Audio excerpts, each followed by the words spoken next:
సేత్యాది ప్రణతోస్మి నిత్యం.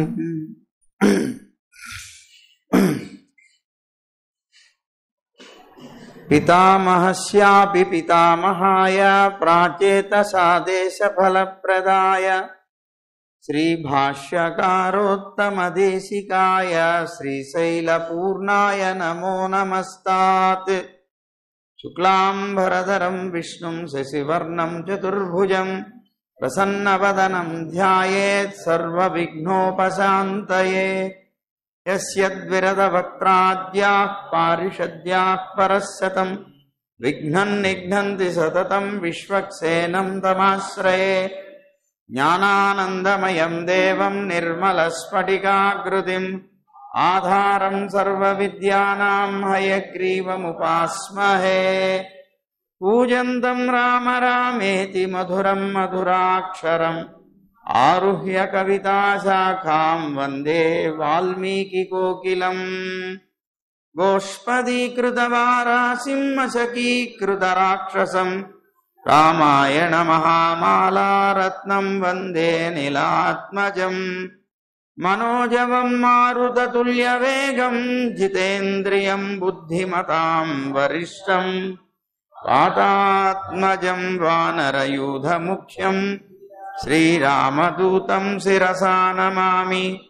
యత్ర యత్ర రఘునాథకీర్తనం తత్ర తత్ర కృతమస్తకాంజలిం బాష్పవారి పరిపూర్ణలోచనం మారుతిం నమత రాక్షసాంతకం. వేదవేద్యే పురే పరే పుంసి జాతే దశరథాత్మజే వేదః ప్రాచేతసాదాసీత్ సాక్షాద్ రామాయణాత్మనా. శ్రీరాఘవం దశరథాత్మజమప్రమేయం సీతాపతిం రఘుకులాన్వయరత్నదీపం ఆజానుబాహుమరవిందదళాయతాక్షం రామం నిశాచర వినాశకరం నమామి. వైదేహీ సహితం సురద్రుమతలే హైమే మహామండపే మధ్యే పుష్పకమాసనే మణిమయే వీరాసనే సుస్థితం. అగ్రే వాచయతి ప్రభంజనసుతే తత్వం మునిభ్యః పరం వ్యాఖ్యాంతం భరతాదిభిః పరివృతం రామం భజే శ్యామలం. ధర్మాత్మా సత్యసంధశ్చ రామో దాశరథిర్యది పౌరుషే చ ప్రతిద్వంద్వః సరైనం జహి రావణిం. ఆపదామపహర్తారం దాతారం సర్వసంపదాం లోకాభిరామం శ్రీరామం భూయో భూయో నమామ్యహం. తపస్వాధ్యాయ నిరతం తపస్వీ వాగ్విదాంబరం నారదం పరిపప్రచ్ఛ వాల్మీకిర్ముని పుంగవం. జై గోవింద. జ్ఞానానందమయం దేవం నిర్మలస్ఫటికాకృతిం ఆధారం సర్వవిద్యానాం హయగ్రీవముపాస్మహే.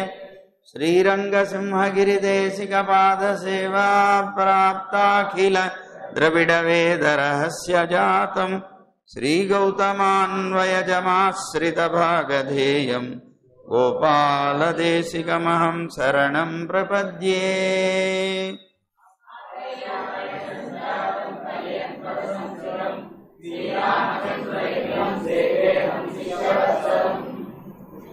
నిన్నటి రోజున వాగ్విదాంబరం అనేటువంటి పదానికి అర్థం చెప్పుకుంటూ వాక్కులు అనేటువంటి వాటికి కొన్ని అర్థాలు చెప్పాం. అయితే ఈ వాక్కులు వేదములు, వాక్కులు అంటే వేదాలు అనేటువంటిది, వేదములు అనేటువంటి ఒక అర్థం, వేదాల కన్నా కూడా వేరైనటువంటి శాస్త్రాలు అనే అర్థం. అయితే వేదాల కన్నా వేరైనటువంటి శాస్త్రాల్ని బాగా తెలిసినటువంటి వారిలో కూడా శ్రేష్ఠుడు అనే అర్థం. అయితే మరి ఆ వేదాల కన్నా వేరుగా ఉన్నటువంటి గ్రంథాలు ఏమిటండి, ఆ శాస్త్రాలు ఏమిటండి అంటే అవి 18 విద్యలుగా చెప్పబడుతూ ఉంటాయి. 4 వేదాలు, దాంతోపాటుగా 6 అంగాలు, అంటే శిక్ష, వ్యాకరణం, 4 వేదాలు, ఋగ్వేదం, యజుర్వేదం, అలాగే సామవేదం, అథర్వణ వేదం. శిక్ష, వ్యాకరణం, ఛందస్సు, నిరుక్తం, జ్యోతిషం, కల్పం.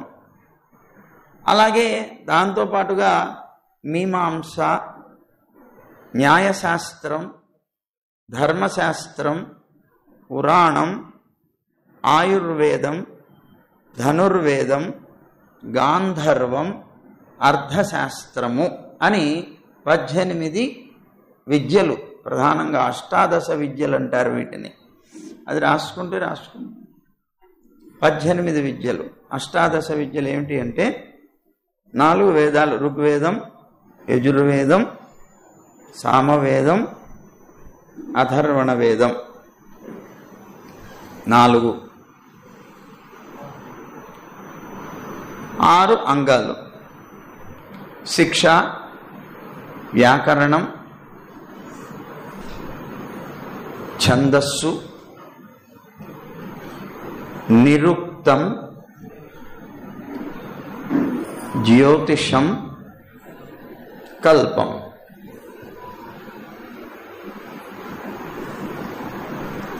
మొత్తం ఇప్పటికీ 10. మీమాంస, న్యాయ విస్తరం, న్యాయశాస్త్రం. మీమాంస, న్యాయశాస్త్రం, ధర్మశాస్త్రం, పురాణం, ఆయుర్వేదం,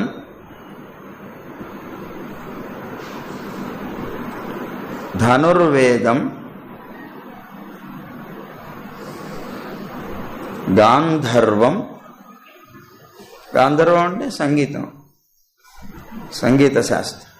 గాంధర్వం, అర్థశాస్త్రం. ఇవన్నీ కలిపి 18 అష్టాదశ విద్యలు అంటారు.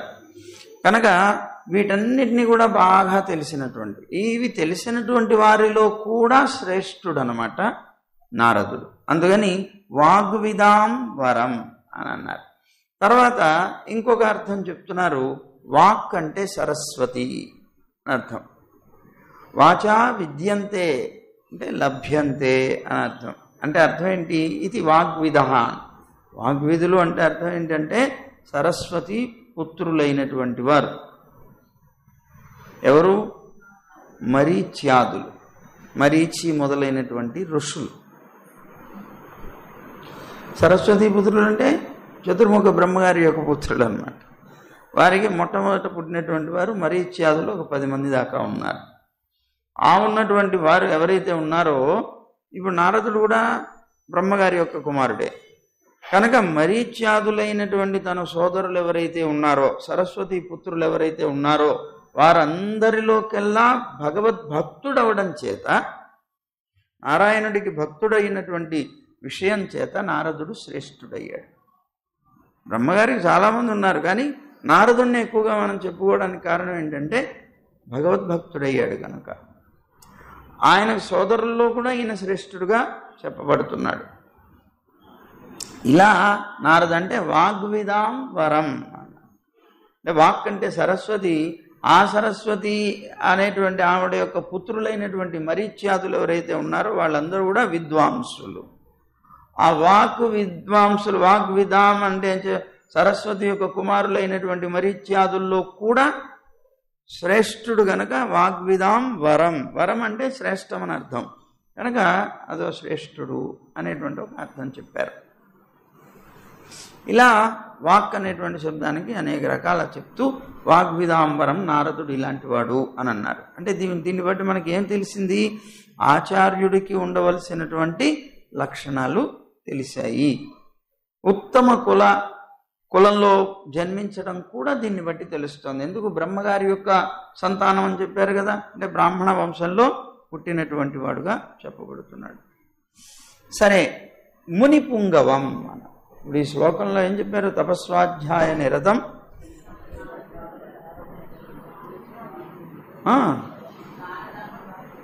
చెప్పండరా.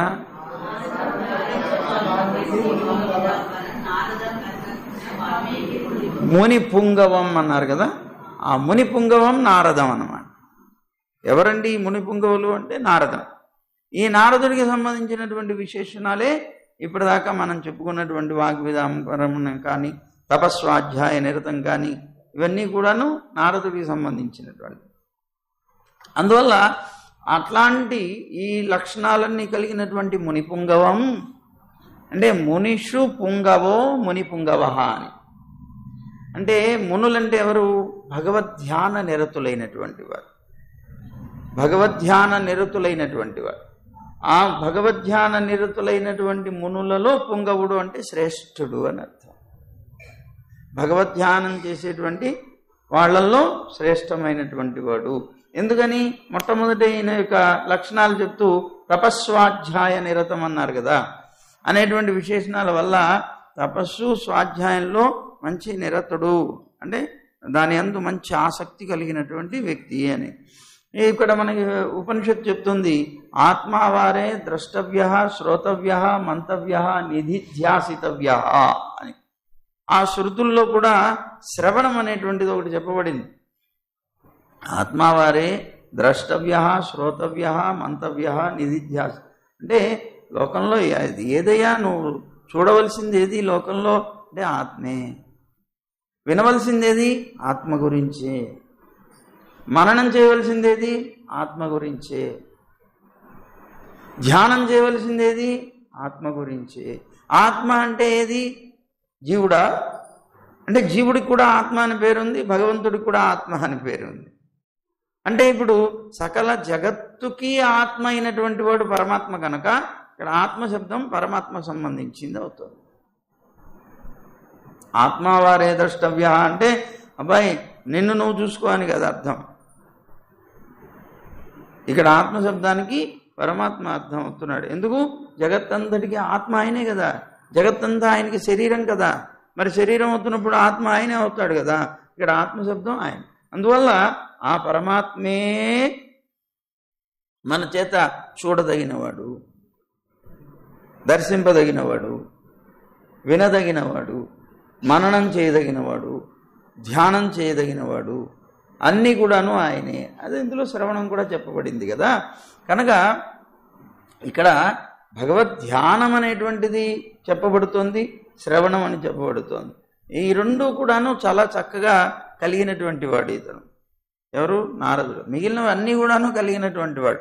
వీటన్నిటిలో కూడాను ఇవన్నీ మునులకు ఉంటాయి, అందులో కూడాను చాలా శ్రేష్టమైనటువంటి వాడు ఆయన. అందువల్ల మునిపుంగవం నారదం. ఇప్పుడు నారదుడి దగ్గరికి వచ్చారు. ఇది ఆ మునిపుంగవుడైనటువంటి నారదుడు. ఏమండి నారదుడు అంటే లోకంలో అందరూ కూడా ఏమనుకుంటారంటే బోడి జుట్లకి ముళ్ళు వేసేవాడు అని, అంటే ఒకళ్ళకి ఏదో తగాదాలు పెట్టేటువంటి వాడు అని అనుకుంటారు. కానీ కాదు, నారదుడు అనేటువంటి శబ్దం అత్యంత పవిత్రమైనటువంటి శబ్దం.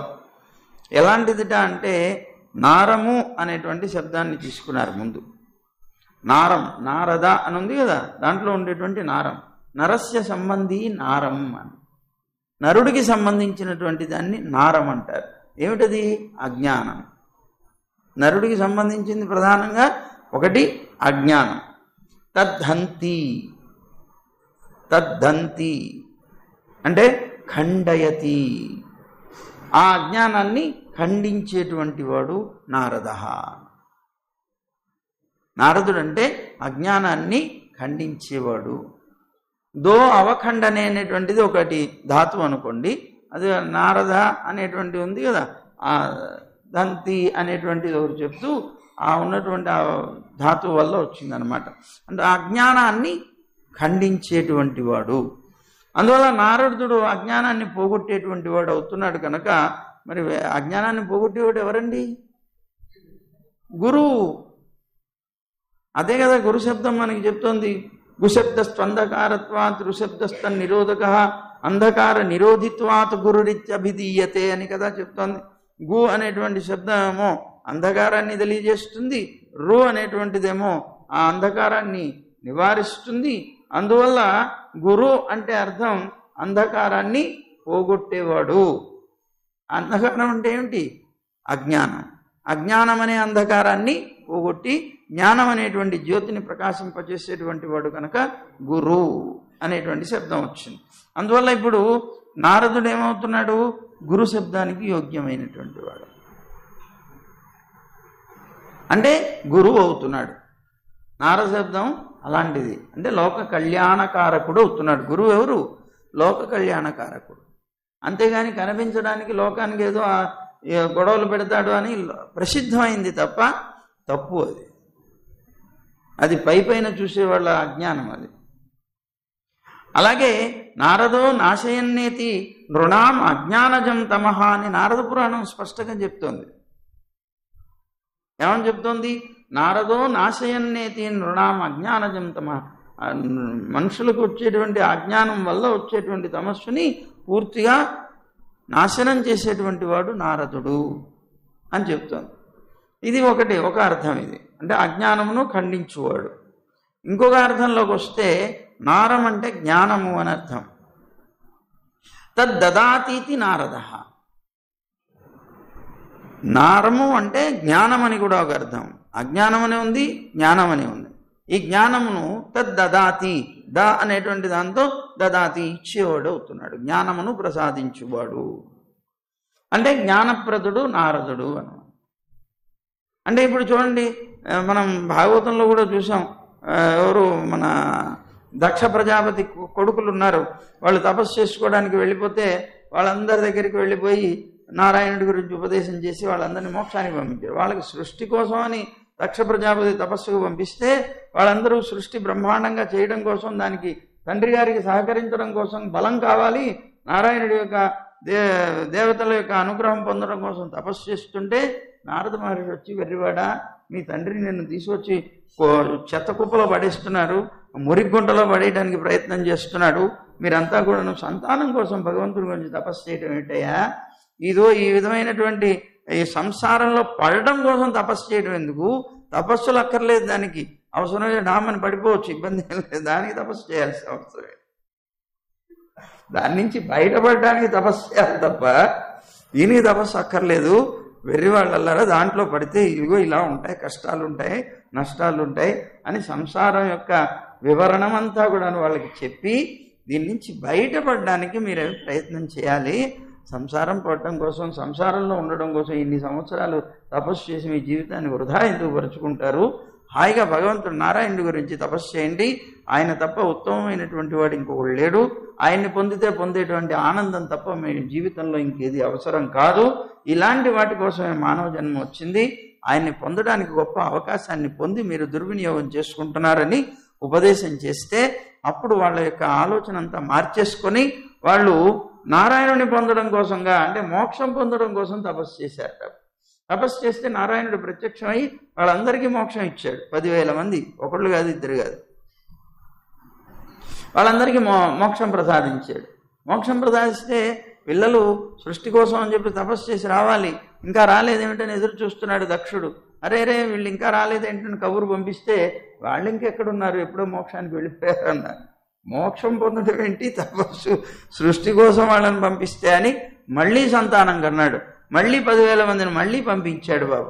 మళ్ళీ నారదుడు వెళ్ళి మళ్ళీ ఉపదేశం చేశాడు. వాళ్ళు మళ్ళీ మోక్షం పొందారు. చివరికి ఈ విషయం తెలుసుకున్నాడు ఇతను. ఓహో, ఇతను చెడగొడుతున్నాడా మా పిల్లల్ని, చెడగొడుతున్నాడా అనుకున్నాడు.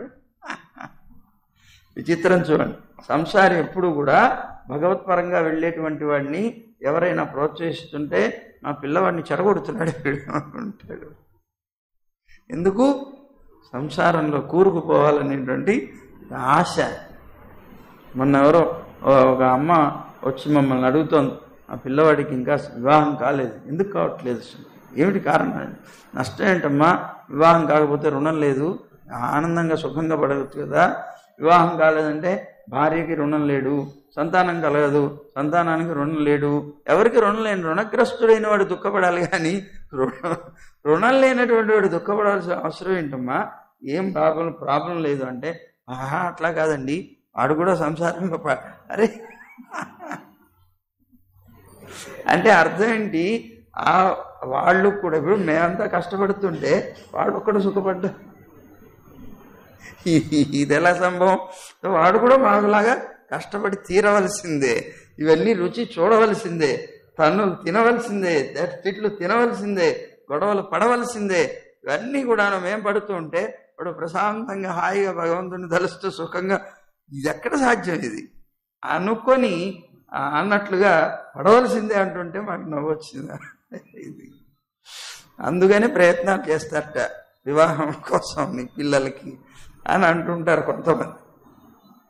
సరే, మొత్తం మీద ఇప్పుడు ఏం జరిగింది ఇక్కడ అంటే, ఈ విధమైనటువంటి నారదుడు జ్ఞానప్రదుడు, జ్ఞానాన్ని ప్రసాదిస్తాడు. నాయన నువ్వు సంసారంలో పడితే ఇలా ఉంటుంది, ఇది అజ్ఞానమయమైనటువంటిది, దీని నుంచి బయటపడు అని ఉపదేశం చేస్తాడు. అలా ఉపదేశం చేసేటువంటి వాడు కనుక ఎంతమంది నుండి వైష్ణవులుగా చేశాడు ఆయన, విష్ణు భక్తులుగా ఎంతమందిని తయారు చేశాడు ఆయన. అబ్బో, మహానుభావుడు. ఆయనతో ఒక్కసారి సంబంధం కలిగిందంటే చాలు వాళ్ళు విష్ణు భక్తులు అయిపోవాల్సిందే. అంతటి అద్భుతమైనటువంటి వ్యక్తి నారద మహర్షి.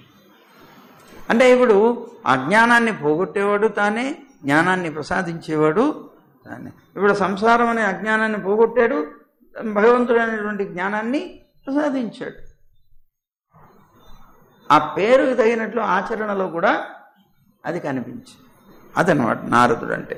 అలాంటి నారదుడు నరతి సద్గతిం ప్రాపయతి నరహ అని, సద్గతిని ప్రాప్తింపజేసేటువంటి వాడు నరుడు.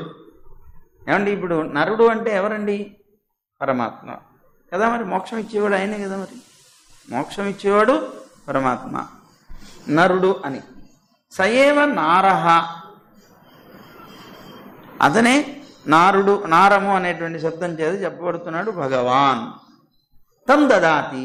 ఇప్పుడు నారహ, నారము అంటే ఏమిటి? భగవంతుడు. తం దదాతి, ఆయన్ని ఇచ్చేవాడు. అంటే భగవంతుణ్ణి ఉపదేశం చేసి భగవంతుణ్ణి ప్రాప్తింపచేసేటువంటి వాడు, భగవంతుని గురించి ఉపదేశం చేసి ప్రాప్తింపచేసేటువంటి వాడు గనక నారద.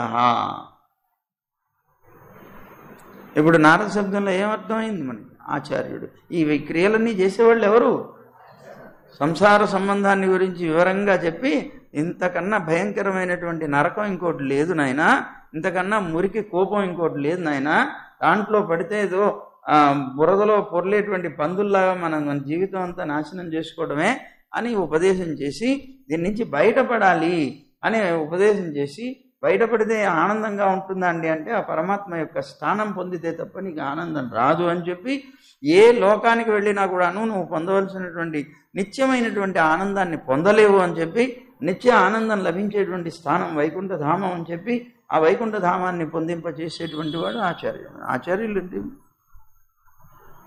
ఇది కావాలి. అందువల్ల ఇలాంటిది ఎవరైతే నీకు సంసార సంబంధం నుంచి బయటపడి మోక్షాన్ని పొందడానికి కావలసినటువంటి మార్గాన్ని ఉపదేశం చేస్తాడో అతనే ఆచార్యుడంటే, అతనే గురువు అంటే. అదో ఆ లక్షణాలన్నీ కలిగినటువంటి వాడు నారద మహర్షి. అలాంటి నారదం. ఇక శిష్య లక్షణాలు చెప్తున్నారు. ఈ శ్లోకంలోనే శిష్య లక్షణాలు ఉన్నాయన్నాం కదా. ఎవరు శిష్య లక్షణాలు ఏమిటి? తపస్వి అనేటువంటి శబ్దం వాల్మీకి సంబంధించింది. తపస్వి అన్నారు. తపః అస్యాస్తి తపస్వి అని అంటే ప్రశస్తమైనటువంటి తపస్సు కలిగినటువంటి వాడు అని అర్థం. తపస్వి అంటే చాలా గొప్పదైనటువంటి తపస్సు కలిగినటువంటి వాడు. తపసా బ్రహ్మ విజిజ్ఞాసస్వ అని చెప్తుంది మనకి శాస్త్రం. తపసా బ్రహ్మ విజిజ్ఞాసస్వ అని శృతివాక్యాన్ని బట్టి వాల్మీకి మహర్షి కూడా బ్రహ్మజ్ఞాన సాధనాలైనటువంటి తపస్సు కలిగినటువంటి వాడు. బ్రహ్మజ్ఞానం పొందాలంటే తపస్సు చేయాలి. తపస్సు చేయాలి అంటే మనం అనుకుంటున్నాం కదా, తపస్సు అంటే ముక్కు మూసుకొని అడవుల్లో కూర్చోవాలని. కాదు, తపస్సు అనేటువంటి దానికి చాలా అర్థాలు ఉన్నాయి. అంటే అది కూడా ఒక రకమైన తపస్సు. తప ఆలోచనే అనే ఒక అర్థం ఉన్నది. అంటే ఆలోచన, తీవ్రమైనటువంటి ఆలోచన. దేని గురించి? భగవంతుని గురించి. లేదా ఇతరమైన విషయాల గురించి ఆలోచన చేసినా దానికి సంబంధించి తపస్సు అంటారు. వాడు దానికి సంబంధించిన భగవత్ సంబంధమైనటువంటి దానికి తపస్సు అంటారు. తీవ్రమైనటువంటి ఆలోచన ఒకటి. సరే, దాన్ని పక్కన పెట్టండి. తపశ్శబ్దానికి వేదము అనేటువంటి ఒక అర్థం ఉన్నది. తపశ్శబ్దానికి వ్యాకరణ జ్ఞానం అని కూడా ఒక అర్థం ఉన్నది. అంటే వేదాధ్యయనం చేసేవాడు కూడా తపస్సు చేస్తున్న వాడితో సమానమే. వ్యాకరణ సంబంధమైనటువంటి విషయాన్ని తెలుసుకున్నవాడు కూడా దాంట్లో ఇదైన వాడే. అంటే ఇప్పుడు ఈ వాల్మీకి తపస్వి అనటం చేత ఈ అర్థాలన్నీ కలిగినటువంటి వాడు అయ్యాడు. అంటే తపస్సు చేసేవాడు, తీవ్రంగా బ్రహ్మ తత్వాన్ని గురించి ఆలోచన చేసేవాడు అవుతున్నాడు. వేదం 4 వేదాలు కూడాను సాంగంగా తెలిసినటువంటి వాడు అవుతున్నాడు. వ్యాకరణ జ్ఞానం అంటే సాంగంగా తెలిసినటువంటి వాడు అవుతున్నాడు. ఇవన్నీ కలిగినటువంటి వాడు వాల్మీకి. అంటే శిష్యుడు ఇలాంటి వాడు కావాలి. బ్రహ్మజ్ఞానంలో ఆసక్తి కలిగినటువంటి వాడు కావాలి. గురువుగారు ఇట్లా చెప్తూ ఉంటే శిష్యుడు అటు తిరిగి కూర్చుంటే, లేదా గురువుగారు చెప్తూ ఉంటే హాయిగా సృష్టిగా బ్రహ్మాండంగా నిద్రపోతూ ఉంటే ఉపయోగం లేదు. దానివల్ల దాని యందు ఆసక్తి కలిగినటువంటి వాడు కావాలి. ఆ ఆసక్తితో వినగలిగేటువంటి వాడు అది తపస్సు అంటే. మీరు తపస్సు అన్నారు కదండి, తపస్సులో కళ్ళు మూసుకోవాలి కదా. అందుకని నేను కళ్ళు మూసుకున్నది తపస్సు కూర్చున్నాను. నేను అనుకోవడం కోసం, నిద్రపోవడం కాదు. అది కాదు తపస్సు అంటే. తపస్సు అంటే ఏమిటి? వేదం అధ్యయనం చేసిన వాడు కావాలి. బ్రహ్మ జ్ఞానం పొందడంలో మంచి ఆసక్తి కలిగినటువంటి వాడు కావాలి. అలాగే వేదం కూడా సాంగంగా తెలిసినటువంటి వాడు కావాలి. వేదాంగాల జ్ఞానం కలిగినటువంటి వాడు కావాలి. ఇవన్నీ కలిగితే ఏమవుతుందండి? వేదం తెలిసింది, వేదాంగాలతో సహా తెలుసుకున్నాడు, వేదార్థాన్ని తెలుసుకున్నాడు. వేదార్థాన్ని ఎప్పుడైతే తను తెలుసుకున్నాడో అప్పుడు అతనికి ఏమిటి అర్థం అవుతుంది అంటే, కేవలం కర్మ జ్ఞానములు ఏవైతే ఉన్నాయో ఇవన్నీ కూడా అల్పమైనవి, అస్థిర ఫలాల్ని ఇచ్చేవి అని తెలుస్తుంది. వేదార్థాన్ని తెలుసుకుంటే నీకు తెలిసేది ఏమిటి అని అంటే, కేవలం కర్మ జ్ఞానాలు, కర్మ చేస్తాం, జ్ఞానం పొందుతున్నాం, ఇవన్నీ కూడా ఏమవుతున్నాయి అంటే అల్పమైన అస్థిరమైనటువంటి ఫలితాలను ఇస్తున్నాయి అని చెప్తున్నాం. కర్మలన్నీ మనం చేస్తున్నాం కదండి, ఎన్నో రకాల కర్మలు చేస్తున్నాం. వాటి వల్ల ఏం ఫలితం పొందుతున్నాం? మనం అల్ప ఫలితాలు పొందుతున్నాం. అస్థిరమైనటువంటి ఫలితాలు కొంతకాలం ఉంటే తర్వాత పోతాయి. ఈ లోకానికి సంబంధించినటువంటి అనేక రకాల జ్ఞానాన్ని పొందుతున్నాం. ఈ జ్ఞానాలన్నీ కూడాను అల్పమైనటువంటి అస్థిరమైనటువంటి ఫలితాన్ని పొందుతాం. అంటే ఒక్కొక్కళ్ళు ఆర్ట్లో చాలా గొప్పగా జ్ఞానం పొంది ఉంటారు, ఒక్కొక్కళ్ళు శిల్పకళలో పొంది ఉంటారు, ఒక్కొక్కళ్ళు నాట్యంలో పొంది ఉంటారు. ఇలాంటివన్నీ జ్ఞానాలన్నీ కూడా ఏం చేస్తున్నాయి? అల్పమైన అస్థిరమైనటువంటి ఫలితాలనే ఇస్తుంది. ఇవన్నీ కూడాను వేదంలో చెప్పబడ్డాయి. అనేక రకాలు ఇప్పుడు చెప్పుకున్నాం కదా, 18 విద్యలు. ఆ విద్యలన్నీ పొంది దాన్ని ఆచరణలో పెట్టాం. ఏమొస్తుంది దానివల్ల? అల్ప అస్థిర ఫలితాలు తప్ప ఇంకేం లేదు. కనుక వీడు వేదాన్ని, వేద అంగాలతో పాటుగా యథార్థాన్ని తెలుసుకున్నప్పుడు అతనికి తెలిసేటువంటిది ఇవన్నీ కూడాను అల్పమైనవి, అస్థిరమైనవి, ఫలితాలు ఇచ్చేటువంటివే. కనుక ఇవన్నీ నిత్యమైనవి కావు అని. అప్పుడు ఏమవుతుంది? అతనికి నిర్వేదం పుడుతుంది. తపస్సు అంటే నిర్వేదము అని కూడా ఒక అర్థం ఉన్నది. తపస్సు అంటే నిర్వేదము అని కూడా ఒక అర్థం. నిర్వేదం అంటే ఏంటి? విరక్తి. నిర్వేదం అంటే విరక్తి. ఆ విరక్తి కలిగినప్పుడు అతనికి మోక్షాభిలాష కలుగుతుంది. దేని మీద విరక్తి కలుగుతుంది? సంసారం మీద. విరాగం అన్నమాట. విరాగం కలుగుతుంది. కలిగేసి దాన్ని వదిలేసి పరమాత్మని పొందాలి, మోక్షాభిలాష, దీని నుంచి విడుదల పొందాలని ప్రయత్నం చేస్తాడు. అడగండి. తపహ బ్రహ్మదేవుడు విన్నాడు. చెప్తాం, అది కూడా వస్తుంది. ఇప్పుడు బ్రహ్మదేవ తర్వాత వచ్చే అర్థం అదే వస్తుంది. ఏమండి? ఇక్కడ మోక్షాభిలాష, విరక్తి ఎప్పుడైతే కలిగిందో అప్పుడు మోక్షం మీద భావం కలుగుతుంది. ఇప్పుడు ఒకదాన్ని పొందాడు, సంసారాన్ని పొందాడు, సంసారంలో దోషాలన్నీ చూశాడు. దోషాలన్నీ చూసిన తర్వాత ఎవరికైనా సరే ఏం భావం కలుగుతుంది? దీన్ని వదిలేయాలి, దీన్ని వదిలేసేయాలి, ఈ సంసారం నాకు అక్కర్లేదు, ఎన్ని దోషాలతో దోషమయమైనటువంటి ఈ సంసారం నాకు అవసరం లేదు, దుఃఖాలు ఇస్తోంది, ఇది కాకుండా దుఃఖం లేనటువంటి సుఖాన్ని ఇచ్చేటువంటిది ఏదైనా ఉందా అని కనిపించిన భాగవతోత్తములను లేదా గురువులను వీళ్ళనో అడిగి మొత్తం మీద తెలుసుకొని, ఇదిగో పరమపదం అనేటువంటిది ఒకటి ఉందయా, అదిగో ఆ స్థానాన్ని పొందితేనే మనకి నిత్య సుఖం లభిస్తుంది అని తెలుసుకొని అదిగో దాన్ని పొందేటువంటి ప్రయత్నం ప్రారంభిస్తాడు. అందువల్ల ఇది తపస్సు అంటే నిర్వేదము. నిర్వేదం కలిగినటువంటి వాడు అంటే విరక్తి కలిగినటువంటి వాడు మోక్షాభిలాష కలిగినటువంటి వాడు అవుతాడు. ఇప్పుడు వాల్మీకి కూడా తపస్వి, అతను కూడా మోక్షాభిలాష కలిగినవాడు, సంసారమందు విరక్తి కలిగినటువంటి వాడు. ఎక్కడున్నాడు ఆయన? అడవుల్లోనే ఉన్నాడు, తపస్సు చేసుకుంటున్నాడు, అంటే ఆలోచిస్తున్నాడు. దేని గురించి? బ్రహ్మ విద్య గురించి. సరే, ఇంకొకటి తపస్వి అనడం చేత ఇంకొక అర్థం ఏంటంటే శమదమాదికమైనటువంటి సాధన సంపత్తి కలిగినటువంటి వాడు. శమదమాదులైనటువంటి సాధన సంపత్తి. శమదమాదులు అంటే ఏంటి? శమము దమము అని చెప్పుకుంటున్నాం కదా, తితిక్ష ఇలాంటివి చెప్తున్నాం. ఈ శమదమాదులు అంటే అంతరేంద్రియ నిగ్రహం, బాహ్యేంద్రియ నిగ్రహం అని. ఈ అంతరేంద్రియ నిగ్రహం, బాహ్యేంద్రియ నిగ్రహం కలిగినటువంటి వ్యక్తి అయి ఉన్నాడు వాల్మీకి. అంటే ఇంద్రియాలన్నింటినీ కూడా తన వశంలో పెట్టుకొని జీవనం సాగిస్తున్నాడు. ఇప్పుడు ఇంకొకటి తపహ అంటే ఇంకొక అర్థం ఏంటి అంటే న్యాసము అని అంటారు.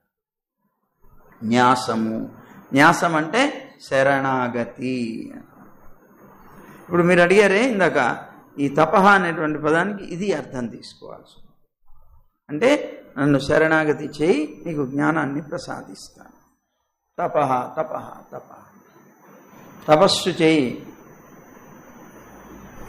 అంటే ఇక్కడ న్యాసం అంటే శరణాగతి అని. అదే తపస్సు అంటే ఇదేంటండి? తపశ్శబ్దానికి న్యాసం అనేటువంటిది అంటే శరణాగతి అనేటువంటి అర్థం ఉన్నదా? ఎక్కడిది అంటే మనకి ఉపనిషత్తు చెప్తుంది ఆ మాట. న్యాసమేషాం తపసాం వరిష్టమాహు. తపస్సుల్లో న్యాసం అంటే శరణాగతి అనేటువంటిది ఉత్తమమైనటువంటి తపస్సుట. శరణాగతి అనేది. అందుకే చూడండి, మనకి శ్రీరామాయణంలోనే సీతాదేవి స్వయంగా హనుమంతుడికి చెప్తుంది,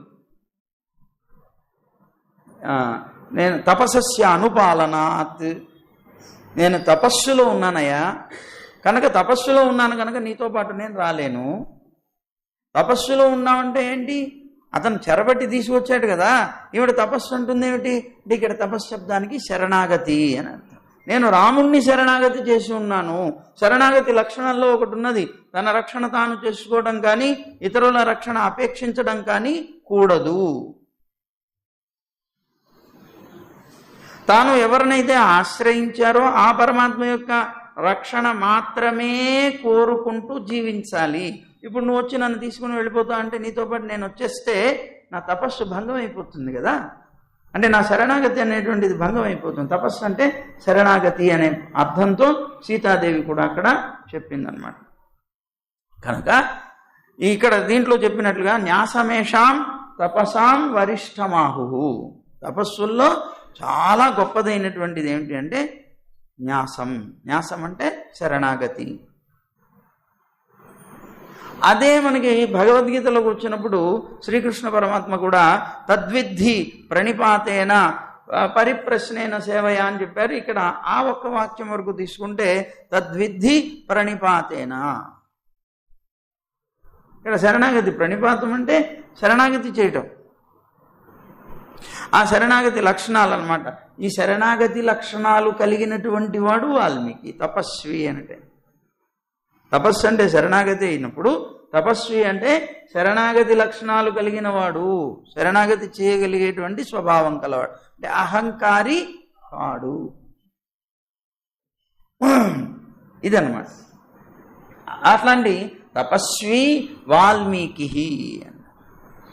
ఎవరండి తపస్వి? వాల్మీకి అని.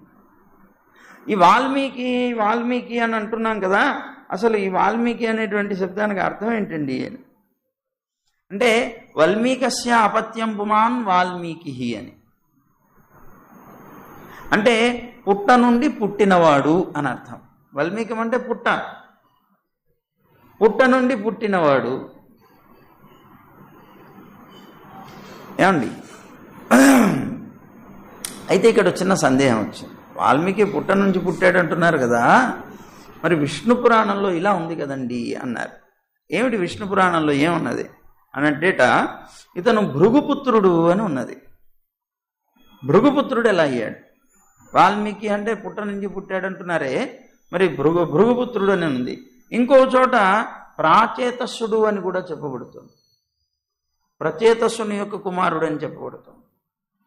మరి ఇక్కడ భృగుపుత్రుడు ఎలా అయ్యాడు, ప్రాచేతస్సుడు ఎలా అయ్యాడు? మీరు చెప్తున్నట్లుగా పుట్ట నుంచి పుట్టినటువంటి వాడు అంటున్నారు కదా, మరి ఇది ఎలాగా అని అంటే దీనికి విధానం చెప్తున్నారు. ఏమిటి కారణం? ఎలా ఇతను కదలకుండా మెదలకుండా తపస్సులో ఉన్నప్పుడు ఇంద్రియాలన్నీ కూడాను ఇది చేస్తారు కదా, బంధిస్తారు.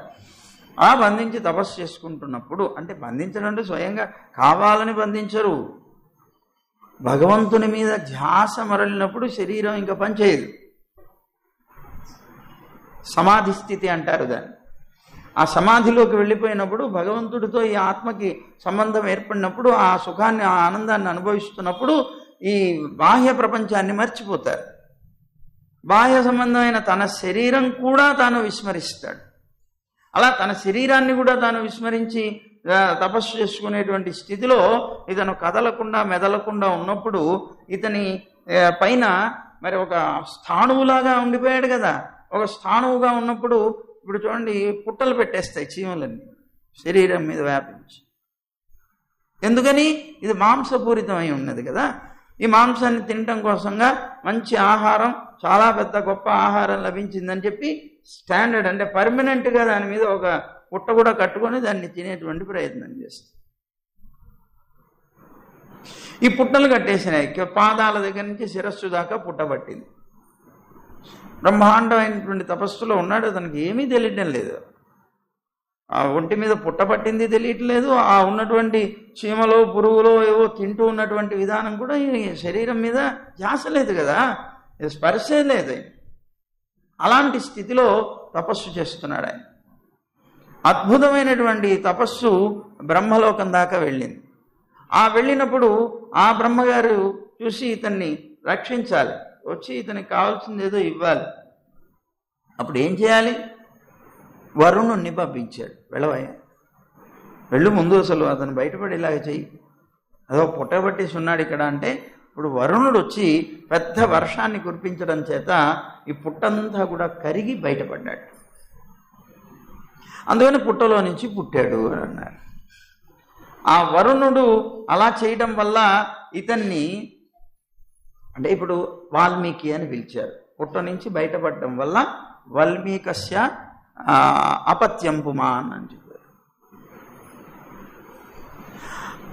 ఆ పుట్ట నుంచి బయటపడ్డాడు కనుక వాల్మీకి అని పేరు.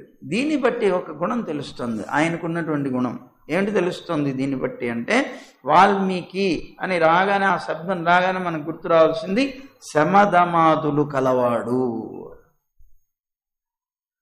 మరి అంతరేంద్రియ నిగ్రహం, బాహ్యేంద్రియ నిగ్రహం ఉన్నప్పుడే కదా అతని మీద పుట్ట పట్టగలదు, లేకపోతే ఎలా పడుతుంది?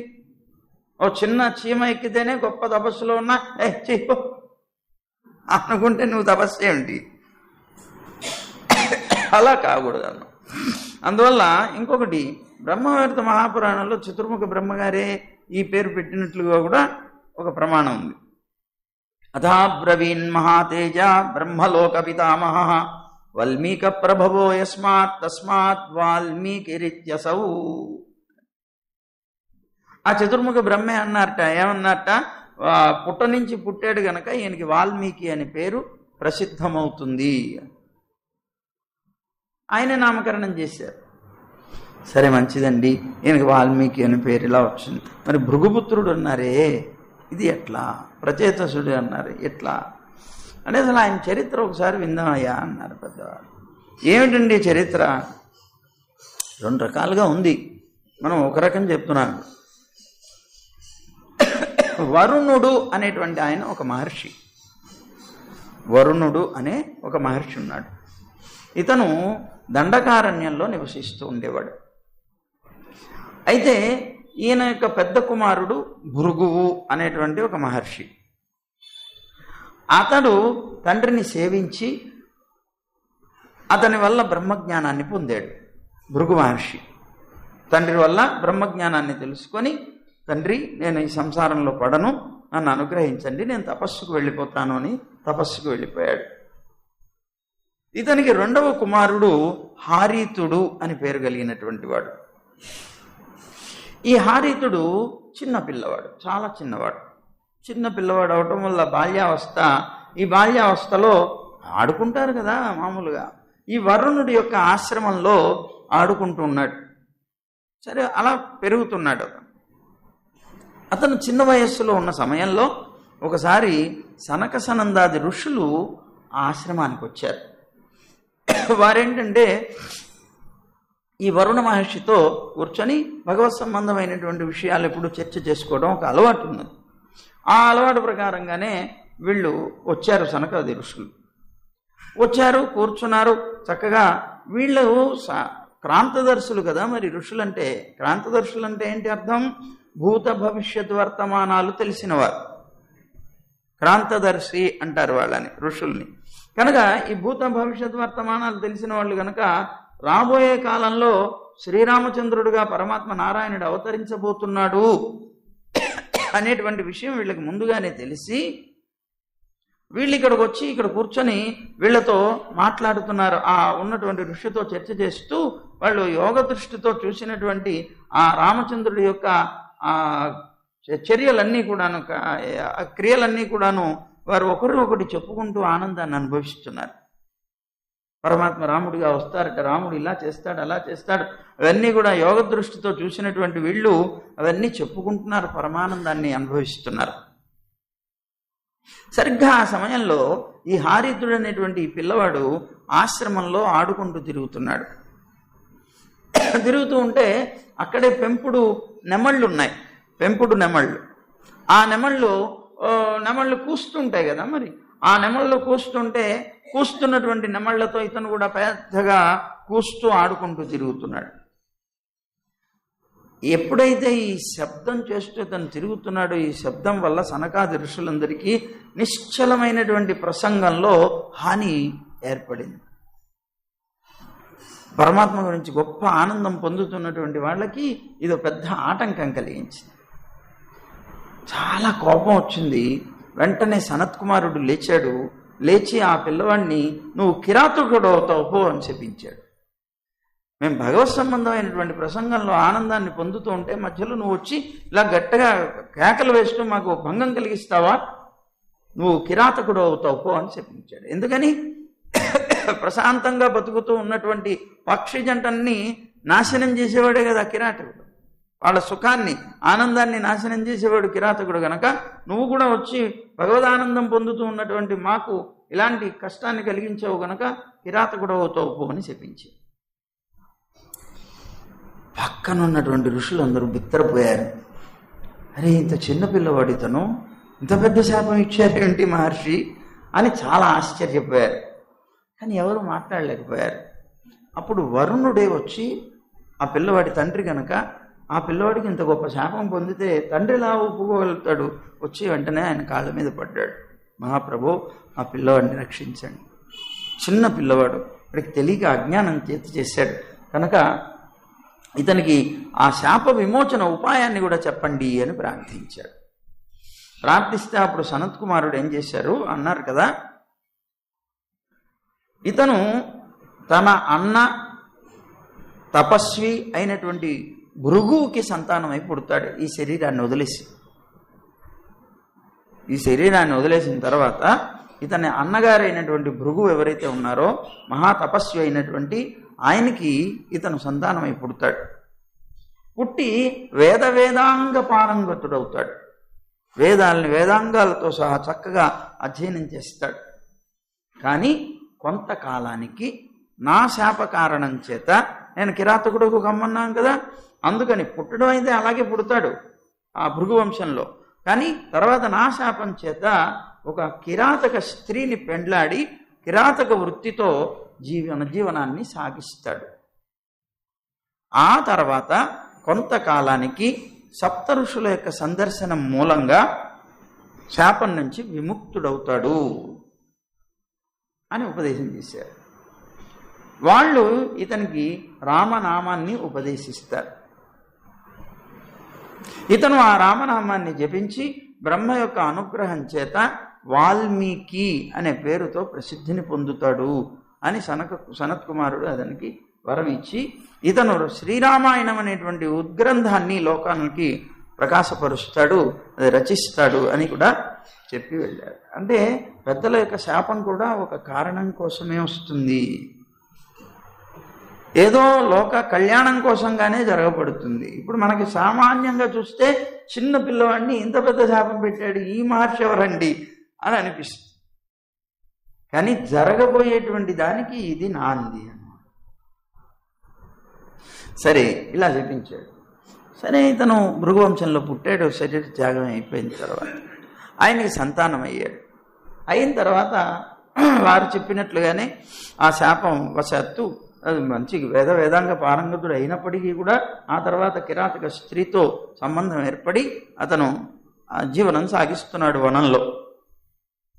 వనంలో జీవనం సాగిస్తూ ఉన్నప్పుడు అలా ఒక రోజున ఆ కిరాతకుడు ఒక చెట్టు కొమ్మ మీద కూర్చొని ఉన్నటువంటి ఒక పక్షిని, కిరాతకులు కదా పక్షులు కొట్టుకునేవాళ్ళు కనుక ఆ పక్షిని చూశాడు, దాన్ని కొట్టాలనుకున్నాడు. అనుకున్నటువంటి తాను చెవిదాకా బాణాన్ని లాగి వాష్ కొట్టాడు, బాణం వదిలాడు దాని మీద. ఎప్పుడైతే ఆ బాణం వదిలాడో ఆ బాణం వస్తున్నటువంటి ఆ వేగానికి వచ్చేటువంటి గాలికి ఆ పక్షి తెలుసుకుని ముందుగానే లేచి పరిగెట్టేసింది. ఈ బాణం వెళ్ళి కొమ్మను గుత్తుకొని మళ్ళీ అదే వేగంతో వెనకాలకు వచ్చి ఇతని భుజంలో దిగబడింది. ఎప్పుడైతే అది వేగంగా వెళ్ళి అంతే వేగంగా వచ్చి మళ్ళీ తన యొక్క భుజంలో గుచ్చుకుందో, ఆ గుచ్చుకున్నటువంటి నొప్పికి తట్టుకోలేక గిలగిల్లాడిపోతూ కింద పడి గిలగిలా కొట్టుకుంటున్నాడు ఇతను. రక్తం కారుతోంది. సరిగ్గా ఆ సమయంలో సప్తఋషులు ఆ దారిన వచ్చారు. చూసి అతన్ని నిందించారు.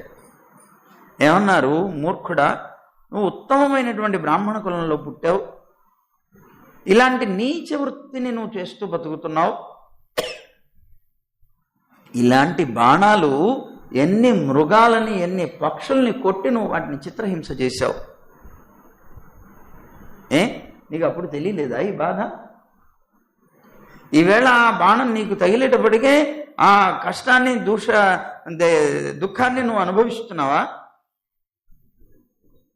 ఇలాగే నువ్వు ఎన్ని మృగాల్ని ఎన్ని పక్షుల్ని చంపావో కదా, ఇంత చిన్నదానికి ఎంత విలపిస్తున్నావే అని వాళ్ళు దూషించేటప్పటికే తనకి పశ్చాత్తాపం కలిగింది. చాలా బాధపడ్డాడు. యథార్థమే కదా, ఎవరికైనా తనకు అనుభవం కలిగిన తర్వాతనే కదా ఇతరుల యొక్క దుఃఖం కూడా తెలుస్తుంది. కనుక నేను చేసింది చాలా తప్పు అని తెలుసుకున్నాడు. నేను చేసిన దానివల్లనే నాకు ఇలాంటిది పడింది అనుకున్నాడు. వెంటనే పశ్చాత్తాపడ్డాడు. చాలా తప్పు చేశాను నేను అనుకున్నాడు. వెంటనే వచ్చింది మహానుభావులైన సప్తఋషులు కనుక వాళ్ళ కాళ్ళ మీద పడ్డాడు. పడి తమకి ఉజ్జీవన ఉపాయం చెప్పండి అని ప్రార్థించాడు. మహాప్రభో, నేను నిజంగా మహాపాపిష్టివాణ్ణి, ఇలాంటి పాపిష్టి పనులు నేను చేశాను, దీన్ని పోగొట్టుకోవడానికి నాకేంటి ఉపాయం? నేను ఎలా ఉజ్జీవింపబడాలి? నాకు అనుగ్రహించండి అంటే అప్పుడు ఆ ఋషులు అన్నారు కదా, శాస్త్రంలో యథార్థంగా చెప్తే నీలాంటి పతితుడైనటువంటి వాడికి ప్రాయశ్చిత్త కర్మ కూడా లేదయ్యా అన్నాడు. ప్రాయశ్చిత్తం కూడా లేదు నీలాంటి వాళ్ళకి. అయినా నువ్వు మమ్మల్ని శరణాగతి చేసావు కనుక నీకేదో ఒక ఉపాయం చెప్పాలి. మరి ఏం చేయాలి? ప్రాయశ్చిత్తం కూడా లేనటువంటి కర్మ కలవాడివి నువ్వు అని ఆలోచించి, సరే చెప్తామన్నారు. ఏం చెప్తారు స్వామి? రామనామాన్ని చెప్తామన్నారు. మరి ప్రాయశ్చిత్తం కూడా లేదు కదా, రామనామం ప్రాయశ్చిత్తానికి ఉపయోగపడుతుందా అంటే దానికి చెప్తున్నారు, పాత్రాపాత్ర విచారో న రామనాంనాం ప్రకీర్తనే శ్రవణేచ ఉపదేశేచ తస్మాత్ తత్తే వదామభూహో అన్నారు. నువ్వు అడిగావు కదా, నువ్వు తరించడానికి మేము చెప్తాం. యథార్థంగా నీలాంటి వాడికి అసలు ప్రాయశ్చిత్తమే లేదు, అయినప్పటికీ చెప్తున్నా. ఎందుకు అంటే రామనామం అంత గొప్పదిట. రామనామం యొక్క ఉచ్చారణ కానీ, నోటితో పలకడం కానీ, వినడం కానీ, ఉపదేశానికి కానీ వీడు తగినవాడు వీడు తగనివాడు అనేటువంటిది లేదు. ఎవరికైనా, మహాపాపిష్టి వాడికైనా వినిపించవచ్చు, మహాపుణ్యాత్ముడైనటువంటి వాడికైనా వినిపించవచ్చు.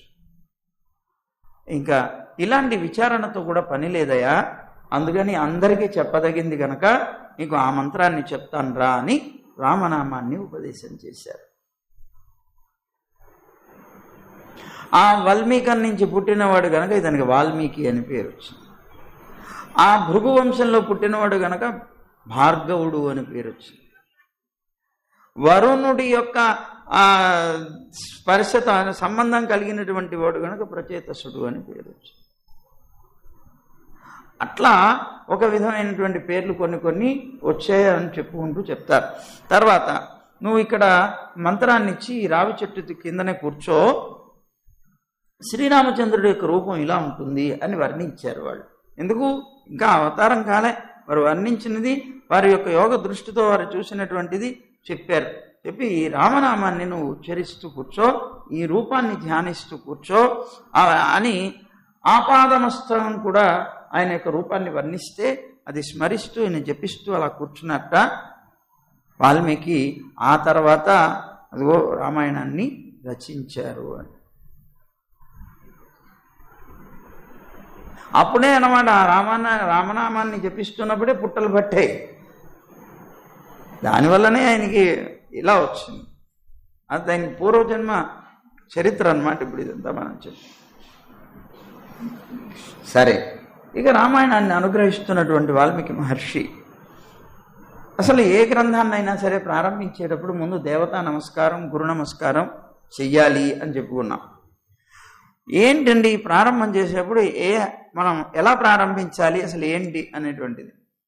దేవతా వాచకా శబ్దాయేచ భద్రాద్రి వాచకా తే సర్వే మంగళార్థా స్యు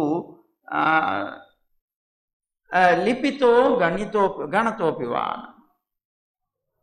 ఏంటిటా? దేవతావాచకాలైనటువంటి శబ్దాలు. ఇప్పుడు చూడండి, మనం ఏదైనా రాసేప్పుడు శ్రీరామ రాస్తుంటాం, ఏదైనా చెప్పేటప్పుడు గురు సంబంధమైందో పరమాత్మ సంబంధమైందో శ్లోకాన్ని చెప్తూ ఉంటాం. లేదా కొంతమంది ఏం చెప్తారు, భద్రమైనటువంటి భద్రం మొదలైనటువంటి శుభసూచకమైనటువంటి శబ్దాలని వాడతారు. శుభమస్తు, కళ్యాణమస్తు, ఈ మాటలన్నీ కూడాను శుభకరమైనటువంటి మాటలు. ఎవరైనా కనిపించి నమస్కారం చేశారు, శుభమస్తు.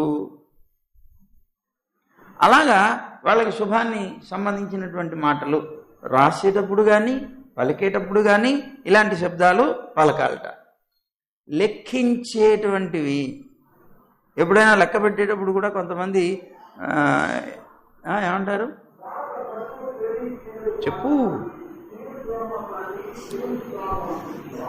మంగళార్థకమైనటువంటి భగవత్ సంబంధమైనటువంటి పేర్లు కూడా చెప్పుకుంటూ చేస్తుంటారు. సరే, ఈ శ్రీరామాయణం గాయత్రి మంత్రం ఉంది కదా, ఆ మంత్రం యొక్క అక్షర సంఖ్యానుసారంగా 24,000 శ్లోకాలతో కూడినటువంటి గ్రంథం ఇది. మరి గాయత్రి మంత్రంలో ఉండేటువంటి మొట్టమొదటి అక్షరంతోనే ప్రారంభం కావాలి మొదటి 1000 శ్లోకాల్లో కదా. మరి అందుకని మొదటి 1000 శ్లోకాలు ప్రారంభ శ్లోకాన్ని గాయత్రి మంత్రంలోని తకారంతో ప్రారంభించారు. తపస్వాధ్యాయ నిరతం గాయత్రి మంత్రంలో మొట్టమొదటి అక్షరం కూడా తత్సవితుర్వరేణ్యం త. ఆ త అనేటువంటి అక్షరంతోనే ప్రారంభం చేశారు. అట్లా ఒక్కొక్క గాయత్రి మంత్రంలోనూ ఒక్కొక్క అక్షరం ఒక్కొక్క 1000 శ్లోకాలకి ముందుగా వస్తుంది. అందువల్ల ఇది గాయత్రి భాష్యము అని కూడా చెప్తారు. గాయత్రి మంత్ర భాష్యంగా. ఏమండి, తా అనేటువంటి శబ్దంతో ప్రారంభించారు కదా, ఎందుకని అంటే తకారం అంత గొప్పదా? అంటే గాయత్రి మంత్రంలో అలా కాదండి. ఆ తకారంలో కూడా ఏదైనా విశేషం ఉందా? ఉన్నది అన్నారు. దానికి శాస్త్రంలో ఏం చెప్తుందంటే వస్తులాభకరో నస్తు అని ఒకటి, తకార సౌఖ్యదాయక అని సాహిత్య చూడామణి అనేటువంటి ఒక గ్రంథం చెప్తోంది. ఏమిటంటున్నారట, వస్తులాభకరో నస్తు. న అణ అని ఉంది కదా, ఆ అణతో కనుక ప్రారంభం చేస్తే గ్రంథాన్ని అది వస్తులాభకరమైనటువంటిది, వస్తువుని పొందింపచేస్తుందిట. రెండవదేంటి, తకార సౌఖ్యదాయక. తకారంతో కనుక గ్రంథం ప్రారంభమైతే దానికి సౌఖ్యాన్ని ఇస్తుంది, సుఖాన్ని ఇస్తుంది. ఇప్పుడు చూడండి, తకారంతో ఆరంభిస్తే సౌఖ్యం వస్తుందన్నారు కదా. అంటే ఈ ప్రబంధం ఎవరికి సౌఖ్యాన్ని ఇస్తుంది?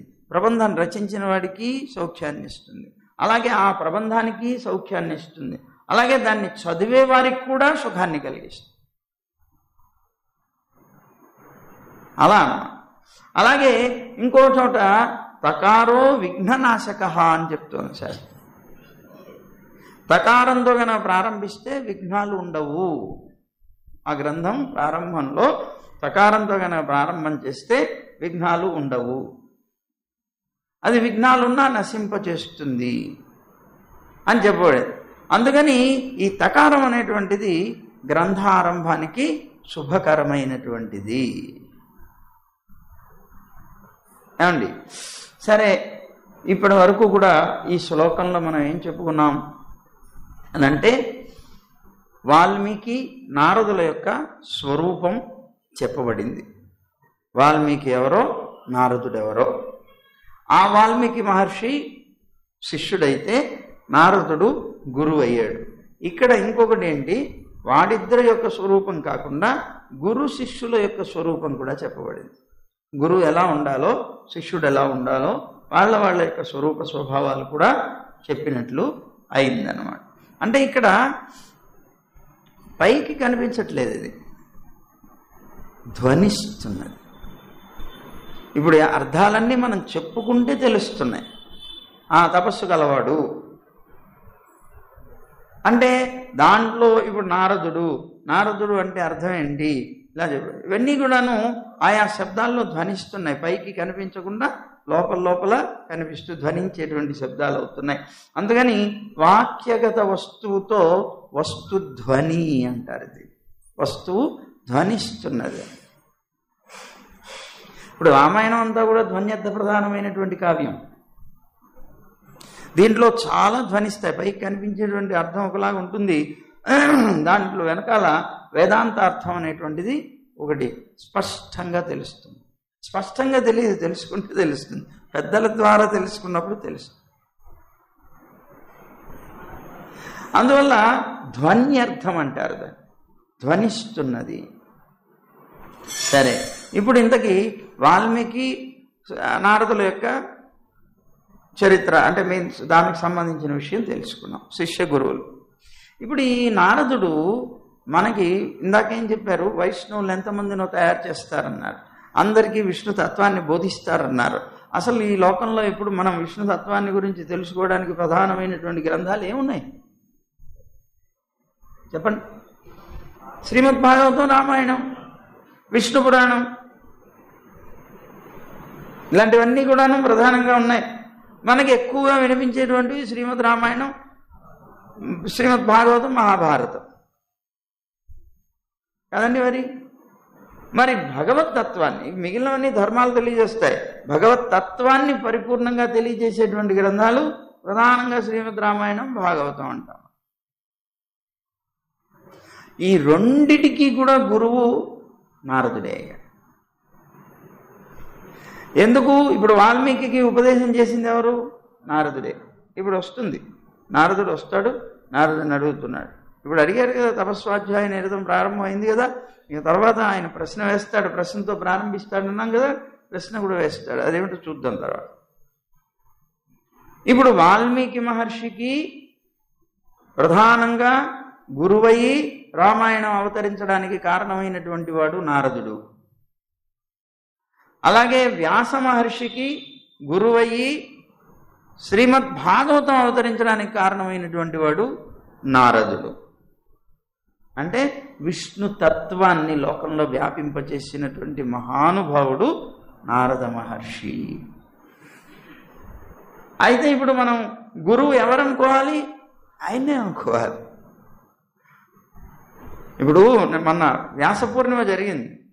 వ్యాసుడు మనకి ఈ జ్ఞానాన్నంతటినీ అనుగ్రహించాడు కనుక వ్యాస మహర్షి మనకి గురువు అని గురు పూర్ణిమ జరుపుకున్నాం. కానీ వ్యాసుడికి అందించిన వాడెవరు? నారదుడు. కానీ వాల్మీకి అందించిన వాడెవరు?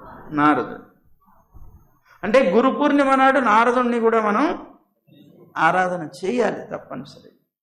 ఎందుకు? ఈ జ్ఞానం అంతా ఆయన దగ్గర నుంచే వచ్చింది మనం. ఇదన్నమాట. అందువల్ల ఈ నారదుడే గురువై కారణమయ్యాడు. అలాంటి ఆ నారదుడికి మనం అందరం కూడా శతకోటి నమస్కారాలు చేస్తూ, మేమందరం ఉజ్జీవించడానికి కారణమైనటువంటి మహానుభావ నమస్కారం అని వేళ నమస్కరిస్తూ ముగించుకుందాం. సర్వం శ్రీకృష్ణ.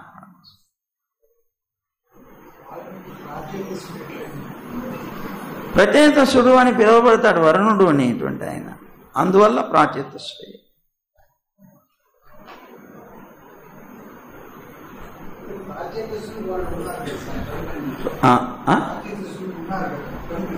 వాళ్ళు వేరు. అదే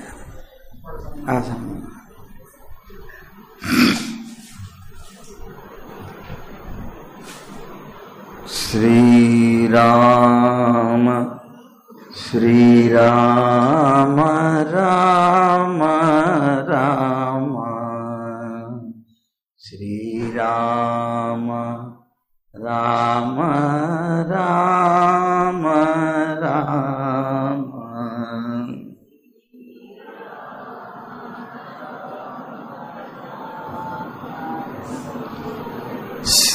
శ్రీరామ రామ రామ రామ శ్రీరామ రామ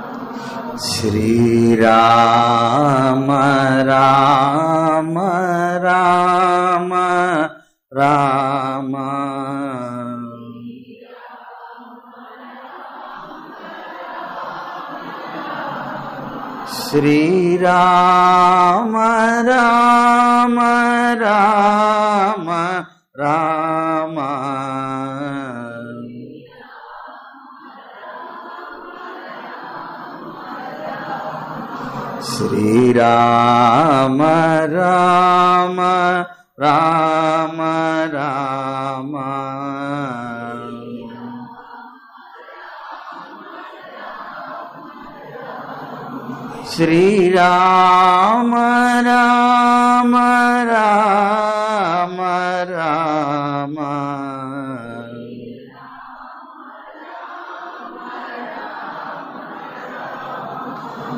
శ్రీరామ రామ రామ రామ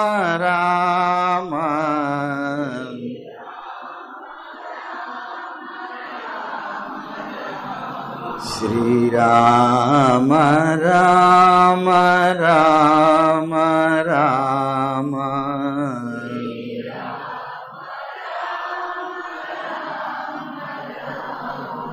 శ్రీరామ రామ రామ రామ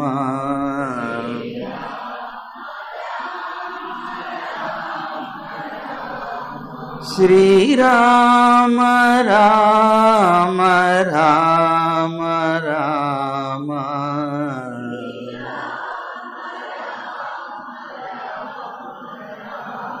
శ్రీరామ రామ రామ రామ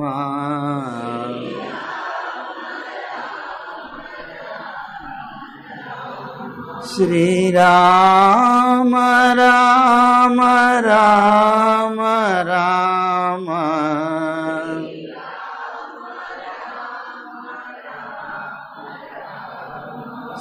శ్రీరామ రామ రామ రామ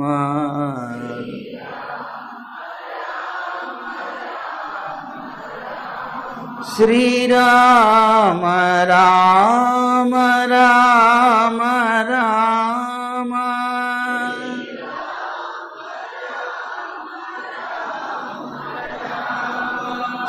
శ్రీరామ రామ రామ రామ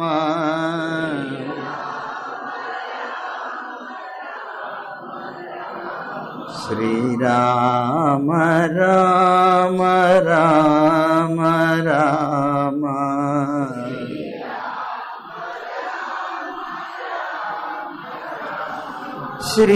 శ్రీరామ రామ రామ రామ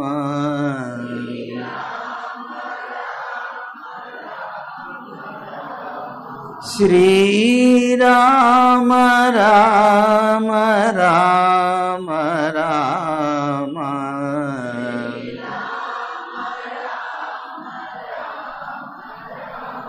శ్రీరామ రామ రామ రామ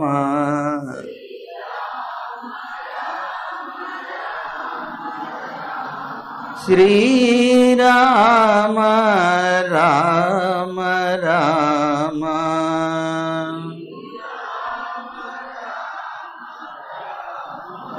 శ్రీరామ రామ రామ రామ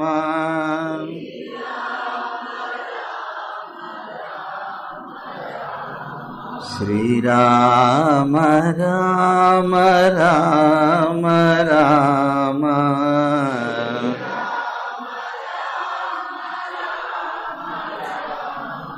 శ్రీరామ రామ రామ రామ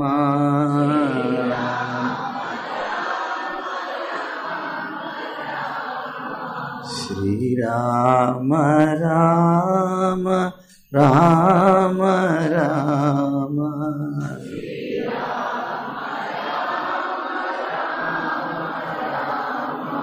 जय बोलो श्री सीतारामचंद्र भगवान की।